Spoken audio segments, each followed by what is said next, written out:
Hey guys, and welcome to the Lunge and Lift podcast. Today's episode is all about common training myths. Now, Ash and myself have obviously been in the trenches for a little while, so I think we've been surrounded by plenty of myths. And we had a little discussion between us, and we picked out a few of our, favorite ones, shall we say, or ones that are real common, hence the name of the title of the podcast. And we want to help, hopefully, get rid of the myths and give you some truths. So, I think a big one is the one that we decided to just chatting about was the movement standards. Now, this is, I think, obviously with something like CrossFit, which obviously we're both directly, I don't know, should we say CrossFit or should we say functional fitness? I don't really know how we want to go into this. Wait for the dust to settle before we...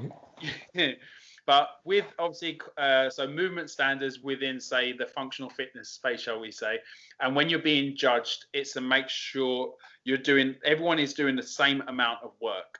Now, that can come across to, say, chest to bar pull-ups, making sure your chest touches the bar. You have, say, squat depth, making sure your hips go below parallel. You also have lunges, which is like the back knee touches the floor. So that means people aren't doing like half reps. So just to give the listeners that aren't fully in tune with that and understanding, using lunges as an example. So to make sure that everyone, travels, 100 meters in a workout, and everyone does the same amount of work, their back knee has to touch the floor every single rep. So you're all going to travel 100 meters, and you're all going to do the same thing by getting the back knee to the floor. Now, what that has now meant is everyone kind of trains that, which is good because of what it does. That's meaning you're training the movement standard. However, personally, I feel when we're building into, say, accessory work and stuff like that, which essentially, if you think about lunges, which I know you're a fan of anyway, lunges themselves are a form of accessory work to help build on, say, especially like these bilateral lifts, because it's a unilateral movement. Now, where individuals' back knees are now hitting the floor, a lot of the time people lose so much tension as that knee hits the floor. Their hips normally shoot out, their body collapses, especially if they're holding weight, and everything just goes to shit. Now, I'd like to hear your points on this, because obviously you're Mr. Lunge himself, but for myself, I know coming, from like a bodybuilding background, you want to try and create as much tension in the muscle as possible, and give that muscle full, basically demand the most out of it. And when you are then going to, say, you're doing a workout of the day, you can then obviously get that back knee on the floor and try and maintain tension. So I always say to people, don't just drop the knee down, pull it down to the floor, tap the floor, don't smash the floor. All right. So that's just my thought. I want to make sure that when I am performing, say, lunges as an example, that if I'm using them outside of a workout, I'm not necessarily always touching the floor like the movement standard that, say, CrossFit has given. I'm making sure I'm getting the most out of that movement by creating as much tension through the muscles that require it, and then working them. So what are your thoughts? Yeah, I think this is a good one. It's actually very timely because I had a client, one of my athletes, he had a lunge session, and one of the instructions I put in was don't touch the back knee to the floor. And he asked me why. And I think I just said, so your legs do the work and not the floor. And if we distill it down, I guess the question is, what is the purpose of the movement standard? And it's to create fairness so that everyone does roughly the same amount of work for every rep. But for those to be achieved, for the movement standards to be achieved, somebody's got to make up an arbitrary standard of this is a full rep and this is not. And that means it's got to be quite objective, and there's no room for error. So if you're judging somebody, it's very clear that that is a rep versus not a rep, which is why they have very clear success criteria. So toes to bar, your toes touch the bar, chest to bar, chest touches the bar, and the lunge, the knee must touch the floor. And those are very obvious completion signals. However, if the intent of the exercise is to create a certain stimulus, like say train the legs when you're lunging, does that movement standard actually improve the stimulus? Probably, like, that's a different question. And especially the way that some people smash their knee into the floor, it removes the stimulus. Like you say, it takes the load off the muscles, and you're getting a stability check-in from knee trauma rather than actually just using your legs to do the lunge. And it's sort of one of those funny situations where we've created a movement standard to make sure people do the exercise properly, and they've now gone after the movement standard as if that's the purpose of the exercise, which results in them doing the exercise actually worse than if they weren't worried about it.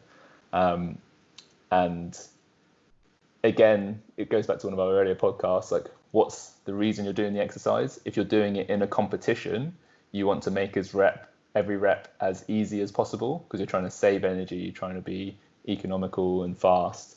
So smashing your knee into the floor short term might be a good strategy, because you can get through the workout and make it easier. Bounce and stuff exactly. Like that. Yeah. You save your legs.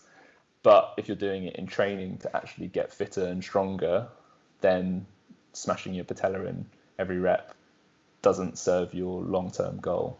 So just want to just elaborate a little bit more on this as well, because if being a listener, and if you want to use this as a practical example, you can just do a set of bodyweight lunges. So do a set of bodyweight walking lunges and do 10 reps.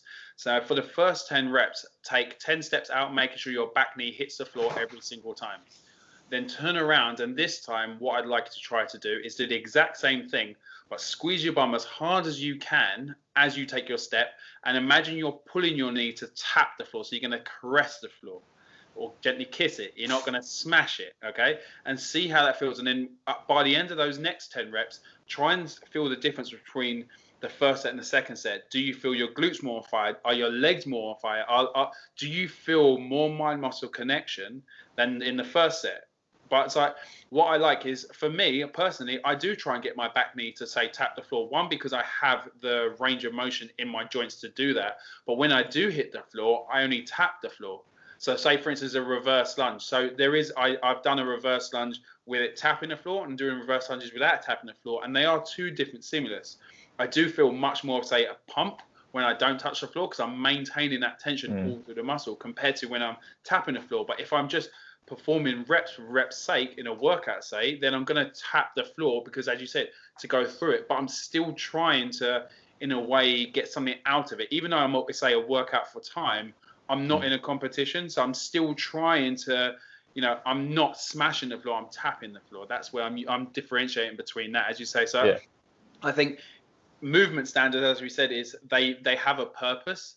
And a lot of the time it is for competition. And if you do need to train your competition lifts as per competition, which you do, then just make sure you have a differentiation between the two, I guess. And I think that also kind of comes across a toes to bar, because I know we've both discussed this one before, and I think this is where this one even comes up. And it's because it's like, before CrossFit, really, it was like hanging leg raises, hanging knee raises, something like that, which were great. People really targeting their midline beyond belief.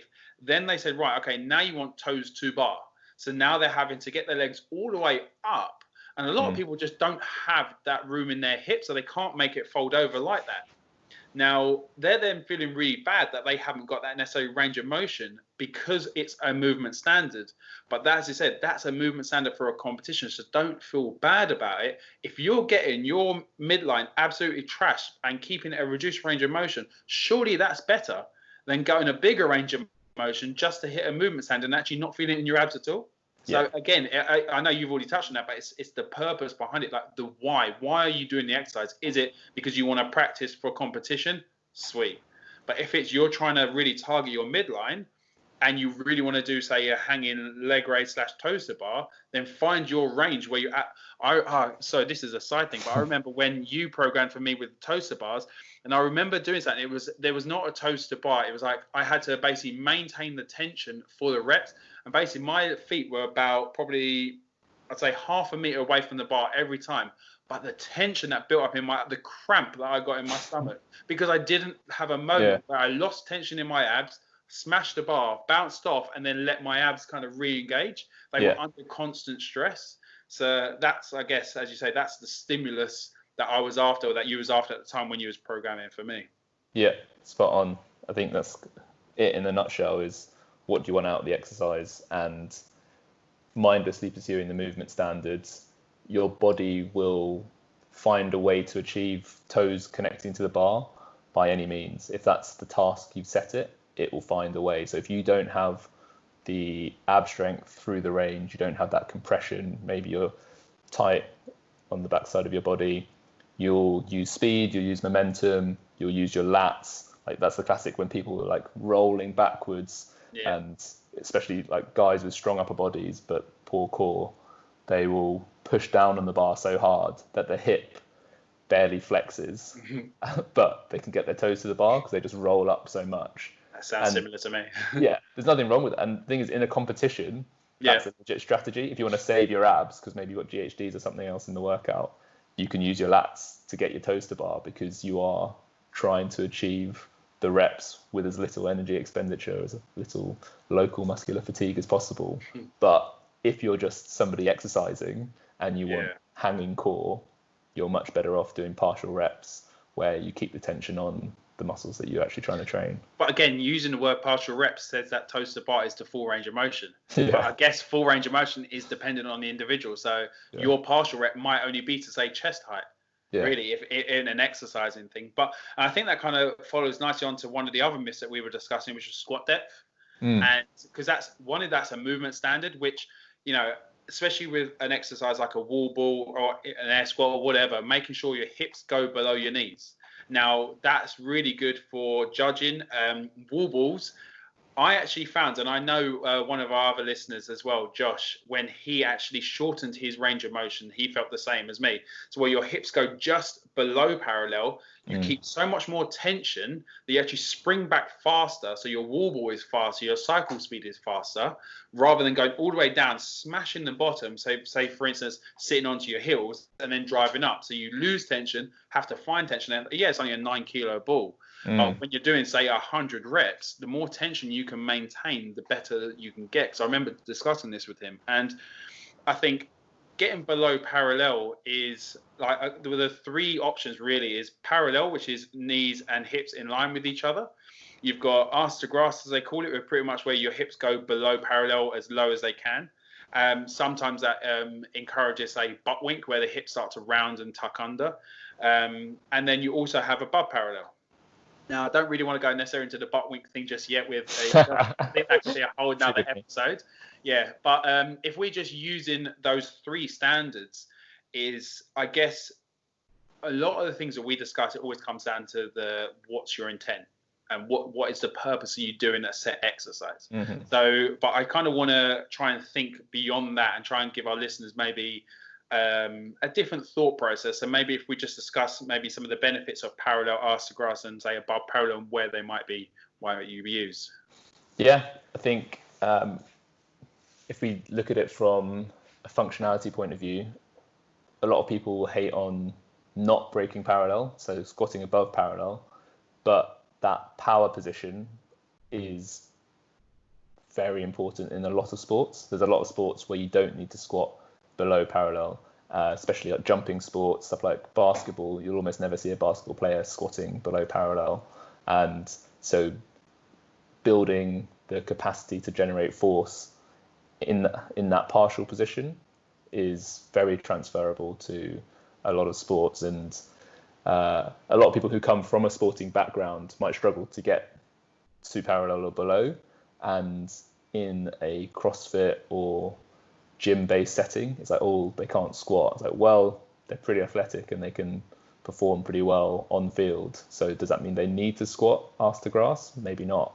And there's just this sort of dogma that everyone should do it in all circumstances, when actually, if you're looking to load and explode a muscle from a particular position, there's a really good reason not to go below parallel, because you're teaching that muscle to contract in that partial range, which actually transfers much better. Even stuff like tennis, you know, you're never really squatting below parallel, so generating that force from the power position. In most sports, really, you don't really, most things really, you're not really below, but even when you're sitting on a seat, This is one of the main problems, obviously, with sitting in a seat, but you're not below parallel. Yeah. So it's like, so actual functional movements per se would be at the most at parallel, because that's obviously where, one, you're going to have the most tension built throughout all your muscles. That's the biggest stretch point before you then lose it and go below it. So that's then where, you know, your muscles, I guess the target is going to be slightly different, where you're going to go through like as you just said, with like the being in a more powerful position, just like a low bar squat. How much, say, more of a like a power style position that is, how you sit into your hips and hamstrings, so you sit more into the posterior like an elastic band. Like if you got an elastic band between two fingers and you're pulling it back, that's essentially like a low bar squat, how you're loading yourself up. Your hips get just below parallel and bang, you can explode up. So again, there is also then the arse to grass. So what are your thoughts on that?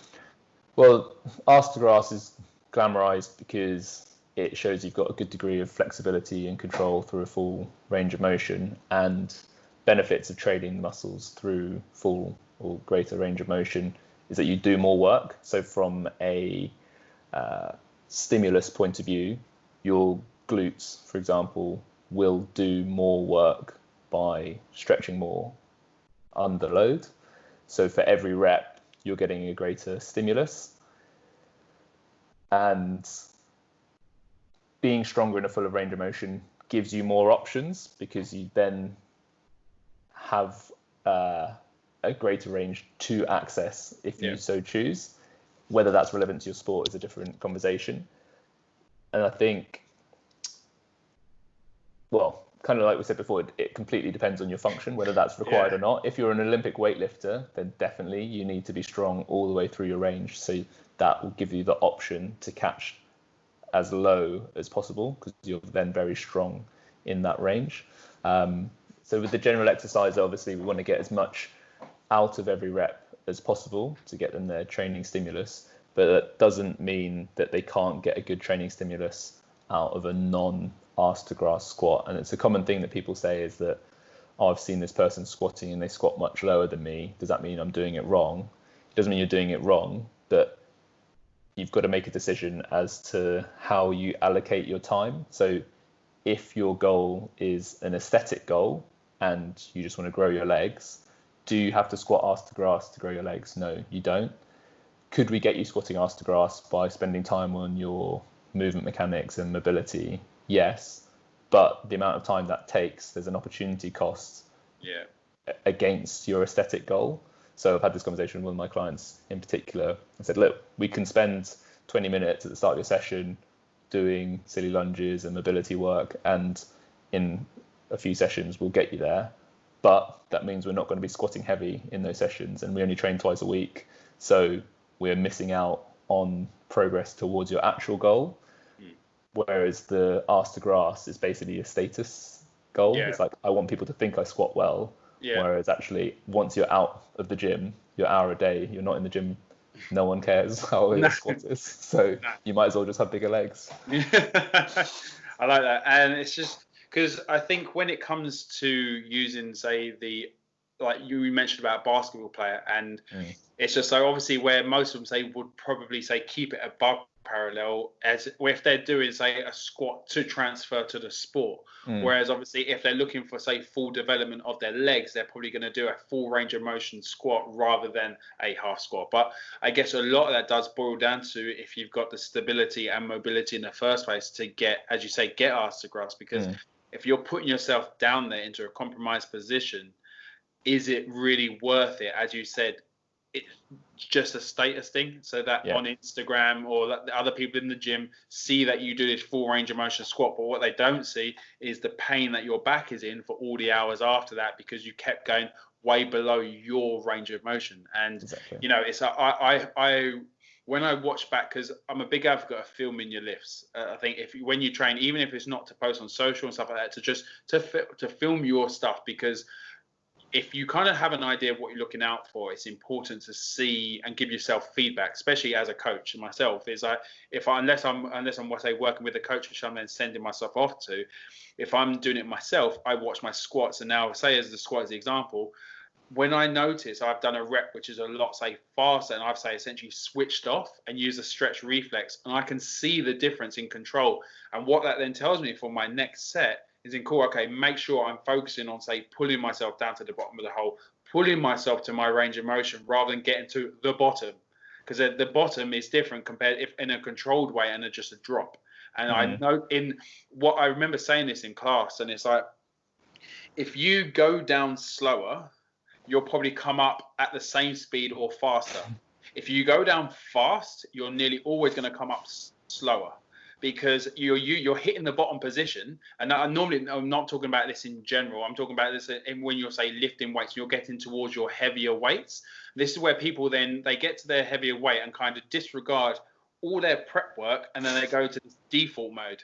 And for me, it's when I see it, it's like they go, right, okay, I've now got to, say, 100 kilos on my back, right, I'm going to drop and hope. And they get down to the bottom, they hit their bottom position, and they're then grinding it out.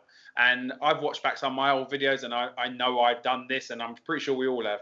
But it's like, what I found is if you go down a touch slower and, say, be a lot more active in your thought process and say, right, pull myself down and drive myself out, you have so much of a better awareness of where you are in space and time, especially like with the barbell on your back, because it means you have control at the bottom. And that's where I find if someone drops to the bottom, they have no control, and they're hoping to get a bounce to a position where they find control again. So there's pretty much like a moment of, like, say, it's a split second, but there's, like, say, half a meter, probably like 30 centimeters, maybe like 12 inches. So you're dropping into the bottom. There's a moment you're going to go between that 12 inches and just hope that you're going to get out of that 12. Otherwise, you're going to hit the bottom again and drop the bar, which is, again, is fine. But should you really be doing a weight that you then just fail? You know, did you earn the right, or so was you supposed to be there, or did you do something poorly? Did you not execute accurately?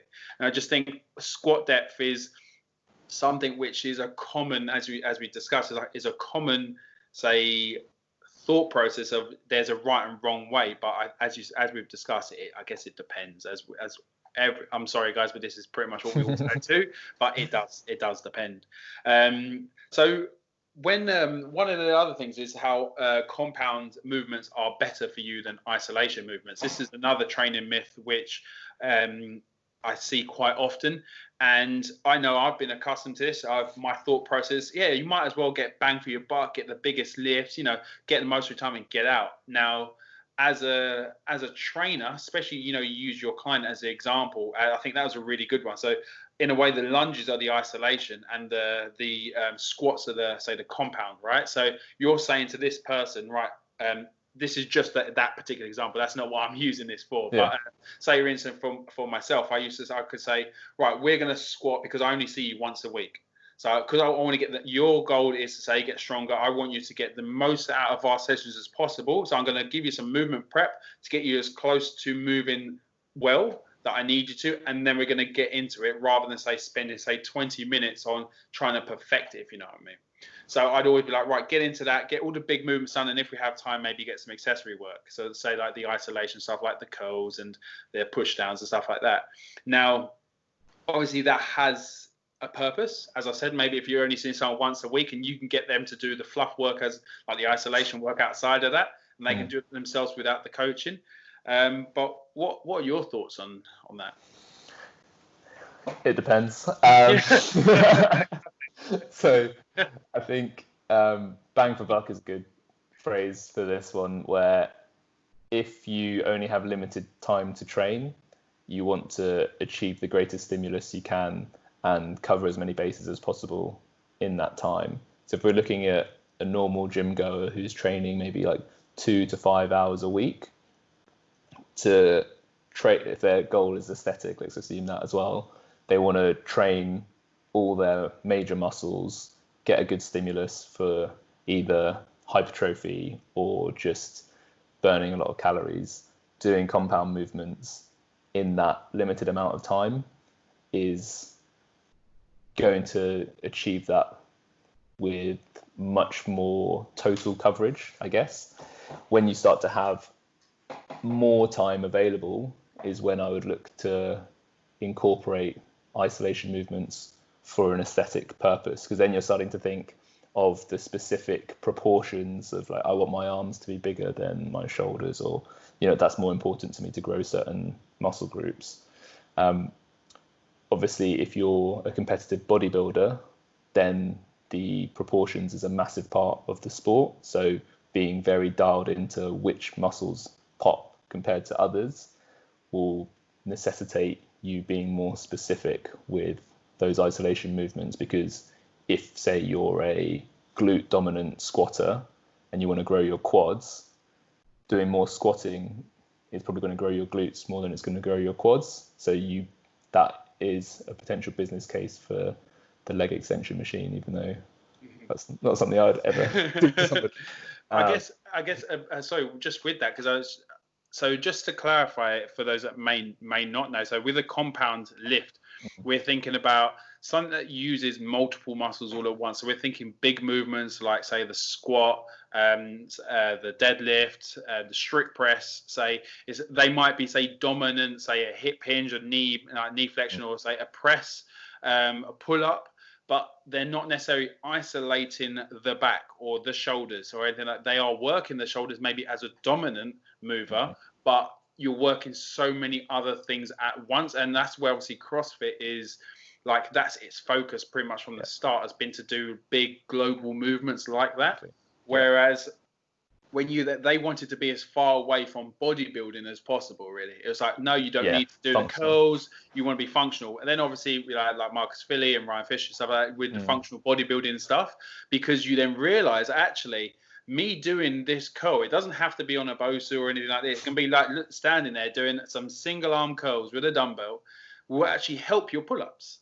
Because then, say, in weight, if your bicep has more endurance through it, through, say, curls, it won't necessarily directly say, okay, I'm now going to get better at pull-ups. But what that might do is give you a carryover to say, right, my bicep has had 12 reps of load through it. Yeah. I know that's not being 100% crossover, but that's where I like to try to justify me doing curls. I think that's these 12 curls is going to mean I can do 12 pull-ups under duration, but it's more that side. And then obviously with isolation movements, that's where you're looking to directly focus on, say, one muscle in particular.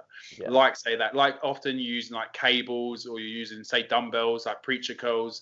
It's when you're trying to focus on one muscle working at the time. And even isolation movements most of the time are not isolation movements anyway, because it's really hard to target just the bicep moving, because there are so many other factors. Your forearm's going to engage, your shoulder's going to engage, all these things. Even if you isolated the bicep, it's still going to work. There's other things you have to curl.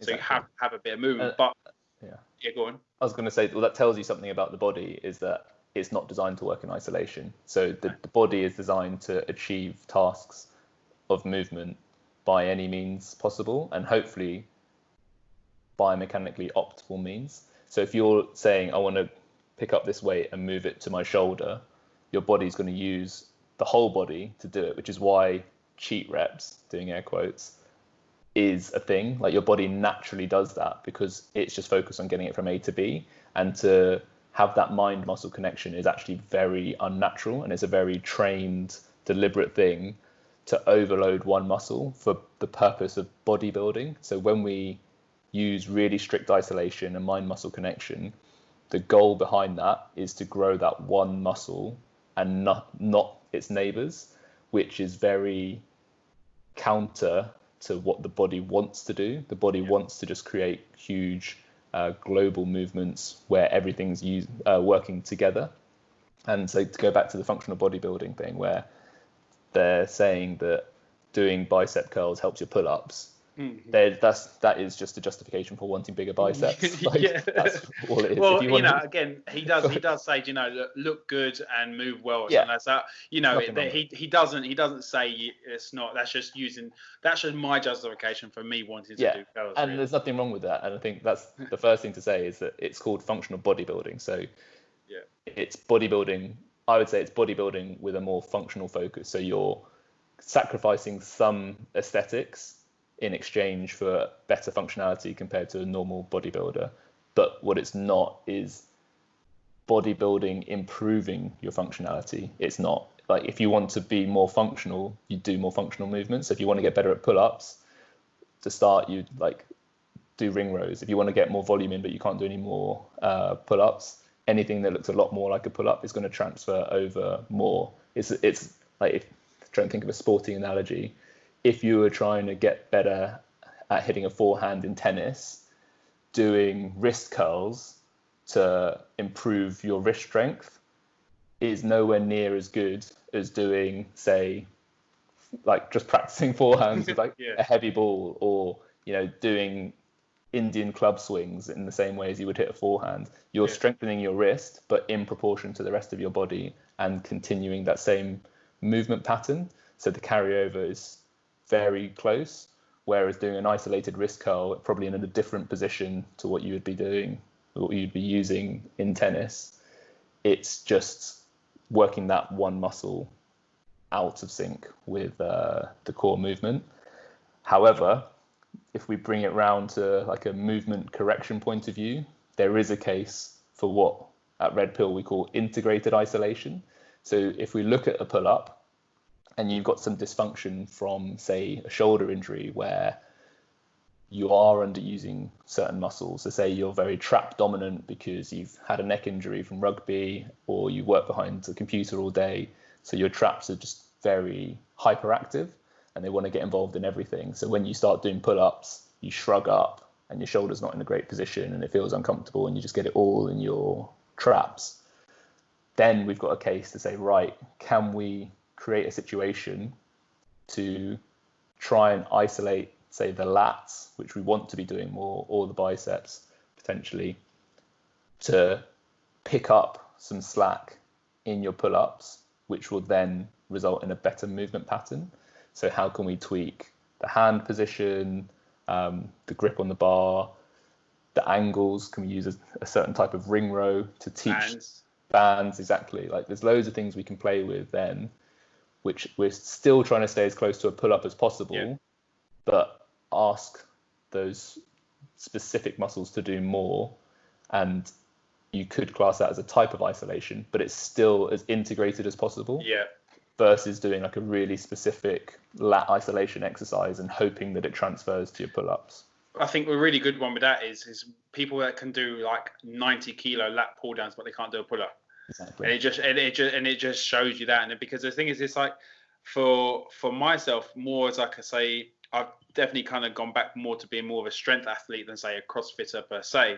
But I've always been interested in strength and just being strong across the board, which is what CrossFit gave me the opportunity to open my eyes beyond being a powerlifter of the big three and more strongman, just gymnastics, being all just strong across the board, which is then, I know this is not necessarily isolation, but when you're doing your accessories, which are kind of isolation at times, even though you can, it's, I don't know, I don't really want to call them an isolation because they're not really, but it's like, for me, like when I programmed Strength Club at WIT, my focus for that was to get people strong across the board, strengthen muscles that they don't normally use when they're, say, doing these big global movements, say like a pull-up. So they want to get stronger lats. Now I'll get them doing, say, a bodybuilding style pull-up where they're not focusing on, say, getting their chin up. They might be leaning back slightly more, leaning forward into it. Otherwise, like getting their better lat connection rather than just doing a pull-up. And I think this is a differentiation between a lot of, say,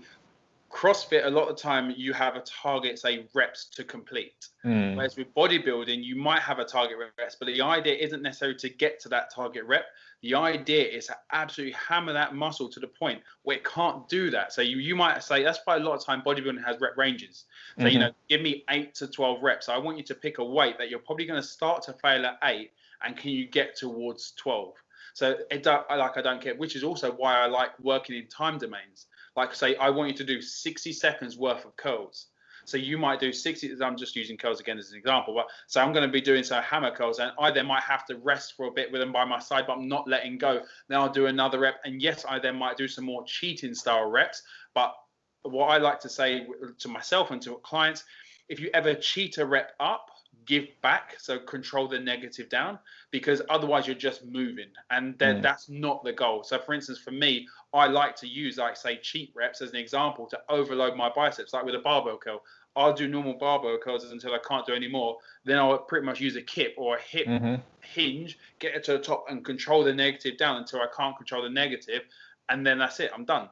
So that's me overloading that muscle. And in a way, that's an isolation exercise because it's a bicep curl. Yeah. But you got to think how much of my body did I use? Like when I'm curling, I can't remember. I think the maximum I've ever curled was 70. I think it was 70 or 75 kilos on a barbell, right? So think about the brace that I had to do to get that. That's a total body movement. Yeah. And that was not a cheating curl. That was a legit strict curl. And you know, for me, that's where isolation and compound is. I'm really grateful for say Marcus Philly and stuff for what they've kind of brought to the CrossFit world to make people say, look, bodybuilding is fine, and it's just opened people's eyes and made them realize that, you know, incorporate everything, don't bastardize anything, and just saying maybe try a bit of this, try a bit of that, see what works, because we're all individual little butterflies. So let's see what works for everyone. We obviously have an idea of what kind of works for most, and that's kind of the direction that we want to travel in. But then what we can do is find our own little pockets along the way and say, maybe do this, or actually this. So me doing those cheat curls might be really good for me on my biceps, but for someone else, it's the worst thing they can do because they get really bad, say, elbow pain whenever they do that. So again, it's what works for you, which, as I said, it depends. It depends, exactly. Yeah, I think that's it. I think being honest and saying that you've got some aesthetic goals. I think CrossFit, when it started, no mirrors, functional movements, it almost tried to shame bodybuilding and make people feel bad for wanting to look good. Yeah. And it pushed people so far the other way that they were then, like, okay, yeah, I'm really fit now, but I don't look as good as I maybe want to. And just being honest enough to say, I still do have aesthetic goals. Yeah. And I want to pursue There's nothing wrong with wanting to look good naked at all. Yeah. There's nothing wrong with that. And I think once people kind of get over that bit, their training just opens up into all sorts. But, mate, I think we've touched on 3 really good topics there. And I know we had a couple more we can get through, but I think we can get through that on another episode. Leave the listeners wanting some more. So, guys, I really hope you enjoyed today's episode. If you like episodes like this and you maybe have some myths that you want us to debunk, do let us know. And we'll see what we can do. But as always, you know, you can find us on Apple Podcasts, Spotify, YouTube. Find us everyone. Please share this episode and get our message out there for us. And thanks for listening. Thanks, guys.